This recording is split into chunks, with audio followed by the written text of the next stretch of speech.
when I was at the White House. Also developing right now, the Cleveland pastor told the president he got a personal call from Chicago's gang leaders to help stop the violence is now changing his story. Good evening, I'm Rob Johnson. And I'm Erica Sargent. CBS 2's Audrina Bigas spoke to the pastor tonight and pressed him on the issue. She's live in the control room. Audrina. Good evening, Rob and Erica. Pastor Darrell Scott says he apologizes. He tells me he slipped up because he was tired and running on 2 hours of sleep.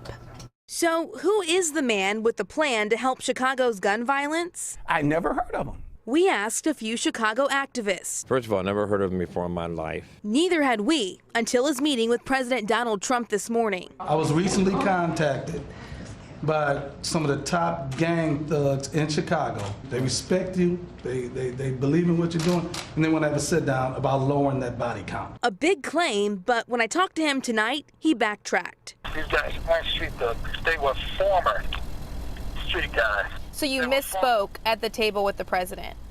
Well, to be honest, I was trying. They were former street guys. Pastor Darrell Scott, And black Trump supporter.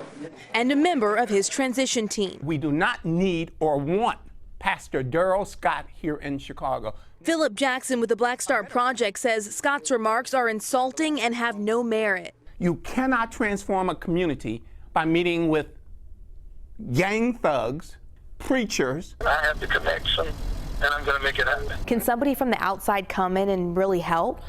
Absolutely. Pastor Corey Brooks with Project Hood talked to Pastor Scott today. We need the assistance, we need the help, and we cannot turn people away. Pastor Scott has the ear of the president, and so we're going to use that and leverage that.